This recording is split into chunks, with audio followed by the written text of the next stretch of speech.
You're listening to the Holistic Spaces podcast brought to you by Mindful Design Feng Shui School, episode 345, Feng Shui Qi Forecast, September 2025.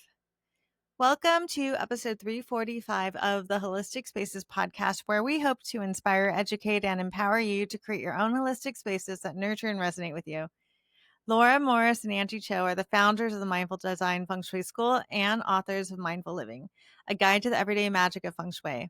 We teach Feng Shui online at mindfuldesignschool.com. You can sign up for our mailing list for special free content, workshops, and events that are available only to our newsletter subscribers.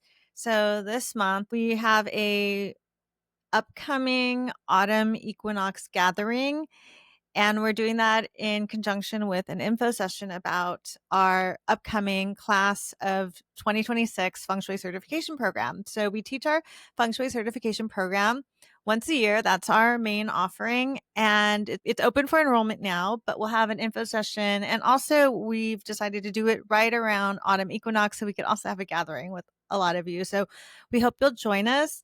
You can sign up or find out and get the Zoom link by signing up for our mailing list. So if you're on our mailing list, you'll receive in the Friday newsletter. We send a newsletter out every Friday. You'll receive the Zoom information in that newsletter, and there'll also be a link to the replay.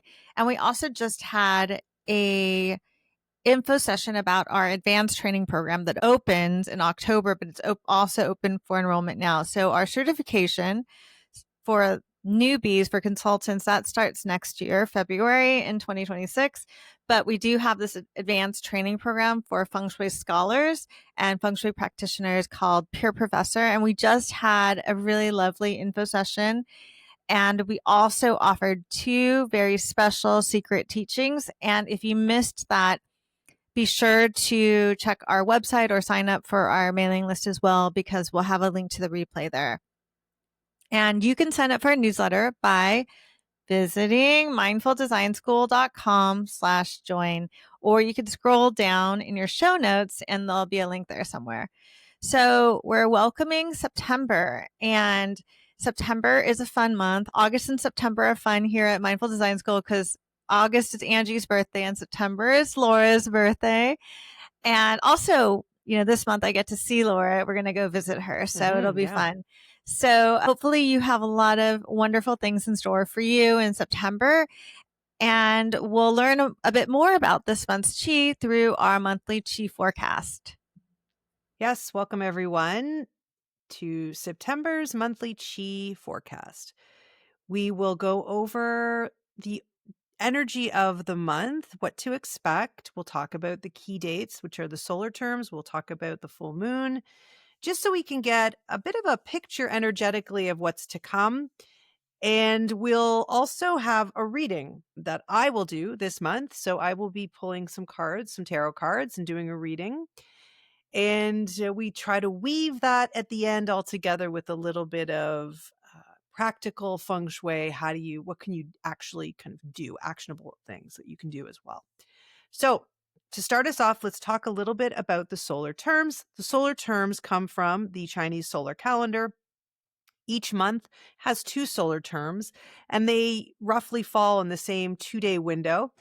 The first of the 2 is happening on September the 7th, and it is called White Dew, which is one of my favorites. There's a couple that some of them have really lovely names, and this is one of them. White Dew really does, it kind of evokes that cooler September mornings that we're hopefully going to be moving into. Some of us have experienced a very warm summer. So let's hope that this chill of yin energy that is going to be settling in even more. We're obviously continually building on the yin qi as we move closer and closer to the winter. And this solar term sort of captures that, that it evokes that, the white, the dew. These are kind of words that actually work well with that season, because white is actually the color of metal, and the metal element is part of this time of year. And then dew is, of course, water, and it's actually a yin water. And it's that water that sort of clings to those woody grasses, and it when the earth starts to cool. So it gives you this really beautiful visual that ties nicely into the energy of the month as well. So yes, we're moving into cooler temperatures, hopefully. And when that happens, the dew forms on blades of grass. And, walking through, if you go for your morning walk in this time of year, uh, often your shoes will get wet because you've had maybe a warm day and then a really cool night. So we're slowly shifting into autumn. We are, as I mentioned, this yin energy. So this yin chi, so yang versus yin. So the yin energy is really beginning to build. It's yin, so I feel like it never really builds, but it's because that's a kind of a non-yin word, but it's just, it's growing, and we're having more yin and less yang energy. And what that means is cooler, stiller, quieter energy, right? Less like that peak of summer that we had a couple months back. And you can all think, at this time of year, what does this time of year mean for you?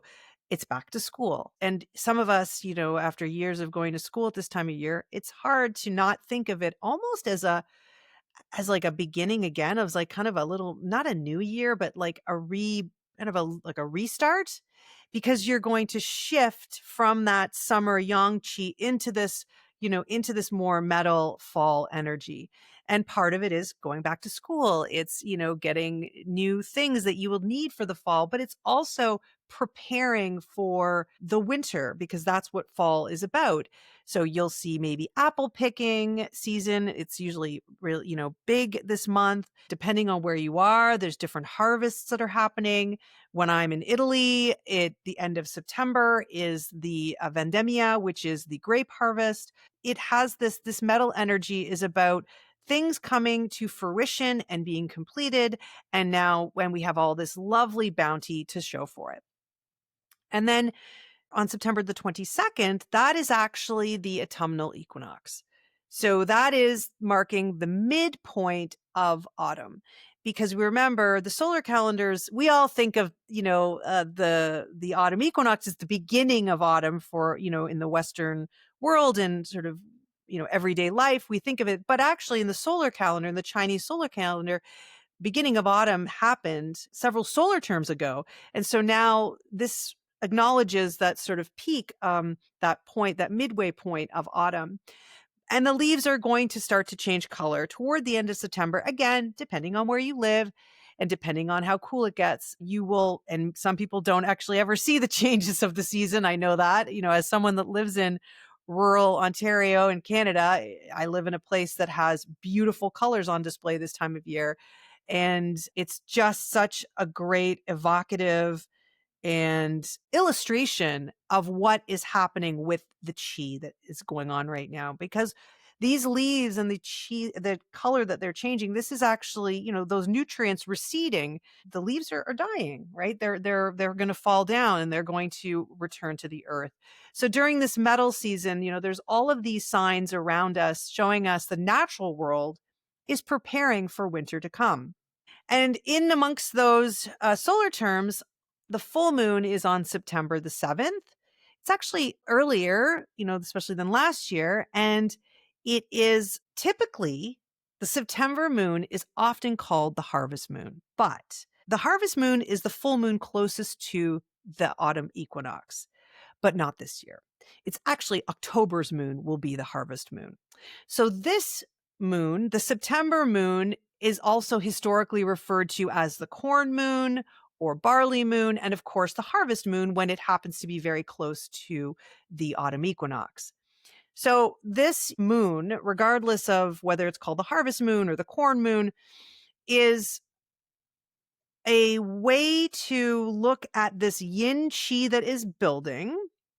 And you can see that the moon, this full moon is really, and that beautiful moonlight is giving you that extra boost, this extra desire maybe to prepare. That extra yin energy is helping you to maybe think about things that you want to complete. Because again, that is the energy of this time of year. So completing things or preparing or storing or, and this will continue on into October as well. So think of the full moon as an opportunity. Yes, it's a little bit earlier in September to see how this shift is affecting you. Like, how do you feel this? Do you feel the urges, the need, the desire to start to maybe organize, maybe bring things to completion? And it doesn't have to be dramatic, but just take note of it and discover what it means for you. So now we're going to talk a little bit about the Chinese zodiac for this month. So, we're going to share about the Chinese zodiac and how it relates to this time of year.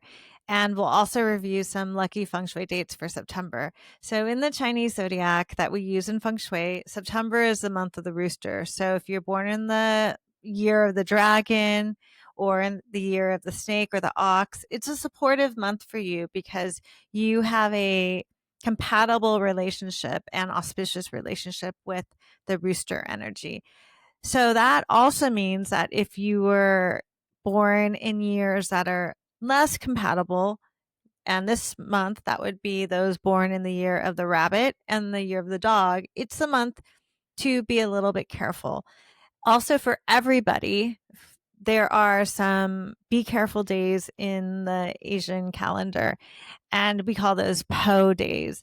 And one of those Po days in September is September 19th. So that would be a great day to, like Laura talked about, maybe it's something that you want to cut away or change or let go of. Maybe that's a great day to do that. And set an intention that day. And it's not a day to do anything productive. It's kind of a day to maybe let go of things, destroy things, or to do nothing and maybe just be very careful and take care of yourself. And Laura and I are going to go back and forth and share one auspicious day in September for each zodiac animal. And this is something that we share every year now in our New Year's reset program, which we have for every Lunar New Year. It's our Lunar New Year celebration and a mini course that we put together. So if you were part of that mini course, you have that full list. So anyway, here's just one date for each zodiac animal. So we'll start with the rat. September 29th is an auspicious date for those born in the year of the rat. For those born in the year of the ox, it's September the 16th. If you're born in the year of the tiger, September 27th is a great day. And for rabbits, it's September 21st. If you're born in the year of the dragon, September 25th is a very lucky day. And for all the snakes out there, it will be September the 24th. Horse, the lucky day is September 23rd. For ram or sheep, the date is September the 22nd. If you're born in the year of the monkey, your lucky day is September 21st. For roosters, it is September the 20th. For the year of the dog, September 30th. And for those born in the year of the pig, it is September the 18th. So those are all the lucky days for every zodiac animal, one lucky day in September.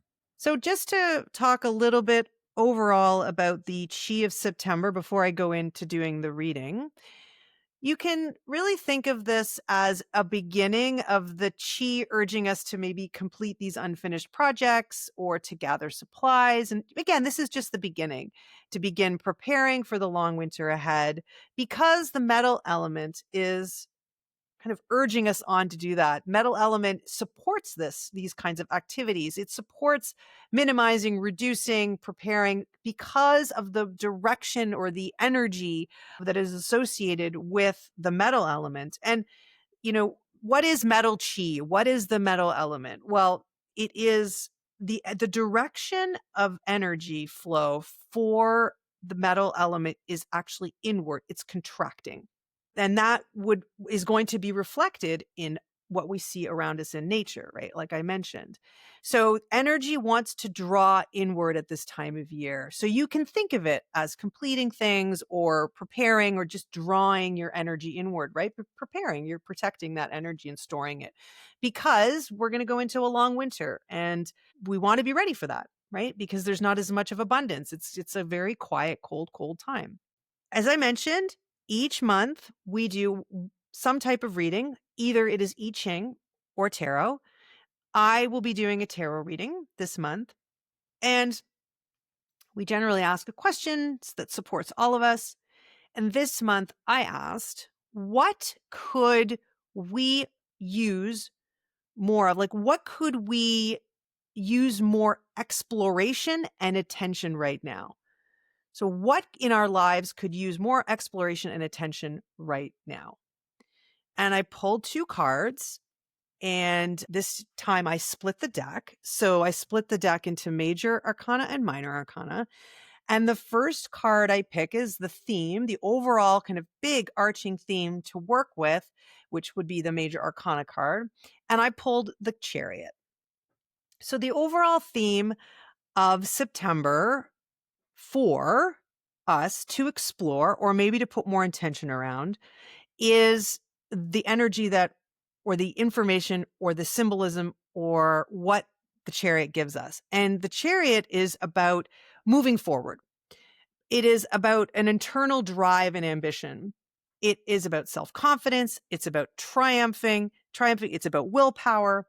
So it is a positive card in some ways, but it's also a little bit cautionary too, as all tarot cards are. It will have us asking the questions, and not every question will resonate with everybody, but there's a couple of ways you can look at this card and the ideas, the themes, the symbols that it's asking you to explore, because that was the question. So one would be, how can I get moving? Right? How can I have that Chariot to move forward? Or in what parts of my life do I have momentum right now? And just to like to think about it and look, what in my life is actually moving forward with that kind of impetus?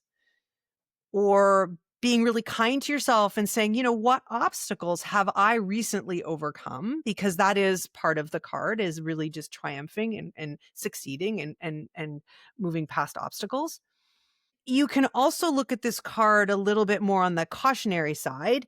So yes, you might have drive, you might have ambition, but maybe you need something else to help you stabilize that, or to put it on the right track. And interestingly, this card in the Chariot, if you look at it in the Rider Waite Coleman deck, the driver, the charioteer, has no reins.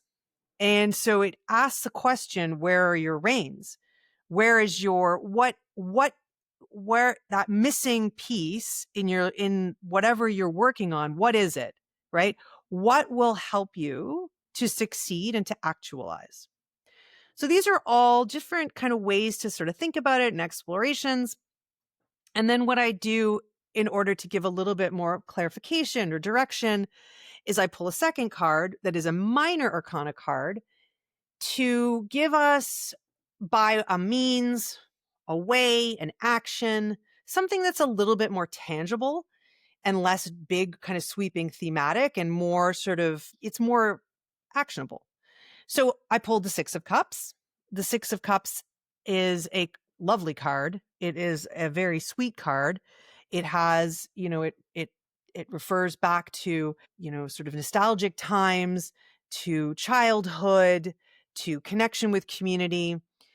So, when we think about the question that we're asking, so how can, we know the theme that we're working with, which is, the Chariot's themes of succeed and what do I need? And well, these are all big ideas, but what are some things that we can actually act on? So the Six of Cups would say, why don't you look at things from a more a simpler, a more mundane way? Maybe it doesn't have to be this big, grand, amazing thing. It could be this lovely, simple steps, like, I don't know, gathering flowers and giving them to someone, or again, being generous to someone else. So there's a lot of little messages in this card that can give you some steps. So you may not need to make major changes. You might be able to continue things the way they're going, but just be very specific on what this particular card reveals or gives us. So possible actions or clarifications that the Six of Cups might give you for the theme that the Chariot has is maybe try to move forward or try to get unstuck through acts of kindness and love, because that's a lot what this card has to do with, right? Or maybe you need to review what has worked in the past, because there's the idea of past. There's also people in your past that are coming to help you or that show up. That has to do with the Six of Cups as well. And it could be a really kind of non-actionable action of just saying, can you return to doing things in a simpler way? Because this card is very beautiful, subtle, simple, happy, lovely. It's not, a big kind of sweeping action card. And then I think the last thing that you could look at or take away from the Six of Cups is don't do it alone. Do you have people in your life that can help you? Because again, that's what this card is about. And if you look at the card, and you'll see there are the two children. One is being, again, kind and generous, giving flowers to the other child. But there's also this person that's walking back. Their back is to us, and they are walking toward the home. And homes and buildings and structures like that in the tarot have to do with community, or with, coming back, asking for help from a community of some kind, whatever that means to you. So it's a simple reading. It's something that you can explore. Maybe you have this ambition, this drive, these things you want to move forward with, and you're either stuck or it's not coming to fruition or whatever, or it needs more help. And then maybe those are some ways you can explore it, because the question was really just exploration and just paying attention. So hopefully that resonated with some of you, some of those different ways to look at it. And as we always do, we like to circle this back, connect it back to Feng Shui. And so, what is the Feng Shui that you can do to support you, given the information we've given you for during this podcast? Angie, do you have any thoughts? Yeah, so thank you, Laura, for that insightful reading for September. And I wrote a lot of notes down while you were talking, so you don't have to come up with anything. I think I have Excellent. plenty. Okay, great. Perfect. So the first part, when you talked about the chariot, that brought to mind that our listeners could maybe explore and have curiosity about parts of their home where you're not able to move forward. So, are there parts of your home or your office space or, an environment in your life where you're hitting or facing a wall, like literally? So, maybe you walk in through your front door and there's a wall right in front of you, or maybe your desk is up against the wall, so you're staring at a wall, or maybe you have something that's in your way, like maybe you have a big obstacle in your hallway that where you can't move forward, or you have a pile of books blocking your door, for instance, or you have a lot of maybe shoes or clutter or something that makes it unable for you to open a door fully or to easily walk through a door. Maybe you have a lot of things in your garage that you can't walk through your garage, whatever it is. See if there's a place in your home that could benefit from clearing out a path, or maybe you need to move your desk, or maybe you can place a mirror to expand your view. So, like, if you can't move your desk and your desk is up against a wall, you can set up a mirror so you could see beyond the desk. And to Laura's point about this is an exploration, maybe you also don't do anything. You just notice it. And in light of the part where Laura talked about asking for help, maybe there's an invitation for everyone to look specifically at their helpful people area of their home or bedroom to see what's happening in that area. If there's anything that can be opened up or reviewed or examined to help you move forward and see if there's any blocks there. So maybe there's a closet there that needs some attention. Maybe there's a door that's squeaky there. Maybe there's a laundry basket, or maybe there's a pile of, paperwork that you need to go through, or maybe there's a bunch of art supplies that you haven't looked at. So those are some things that you could do. And then Laura talked about going back to your past a little bit with that second card. Which card was that? That was the Six of Cups. That if there's something in your past that you can clear out, something really simple that she talked about. So maybe there's a family heirloom that you can just take a picture of and document and then give it away to maybe a younger person in your family or just let it go. Or it could be something really simple, like Laura suggested, like an act of kindness. So, gifting someone flowers, that's such a beautiful gift at any time of year to offer someone like even just one flower. People really appreciate it because I have a lot of flowers and I'm giving away a lot of flowers all the time. And it is so appreciated. Flowers can really shift the mood and shift the chi. And you can even do something really small, like Laura was suggesting, like even maybe donate $9 or whatever you can afford, $20, $27 to a cause that you feel really something that you feel like is in need, right? Laura, do you have any other ideas for acts of kindness, simple ones besides the flower? I mean, it could just be simply, holding the door for somebody or doing something, keep being aware of what's going on around you. Cause I find that sometimes people need help just, I don't know, carrying stuff up the road, up the stairs or somewhere. If you're in an apartment building, who knows? But I think it's just being aware of how kind acts of simple, because again, that's really the card is a simple acts of kindness, how they can help move you forward energetically without trying to be too like transactional about this. Like you're giving it, you're just really just being generous for the sake of being generous. And I love your flowers because I mean that's literally what's on the Six of Cups is the older boy is giving flowers to the little girl. So that's really what the card has in it. So we hope that all of you have a beautiful September. We hope some of you or all of you will join us for our info session and autumn equinox gathering this month. And thank you so much for listening to this episode of the Holistic Spaces podcast. You can tune in every Monday for a new episode. If you like our podcast in this episode, you can share it with others. You can leave a review and be sure to sign up for our mailing list. That's how you get information about all of our free workshops. And we start to have more and more now from now until Lunar New Year. So be sure you're on our mailing list. We'll have like a free offering over building up towards Lunar New Year. So we hope you'll take advantage of that. And you can join our mailing list by visiting mindfuldesignschool.com/join or look in the show notes below. Thank you so much for listening, and we will see you next week. And by the way, we hope you had a good summer, and we hope you enjoyed the best of that we did for August. Laura handpicked each of those episodes for you.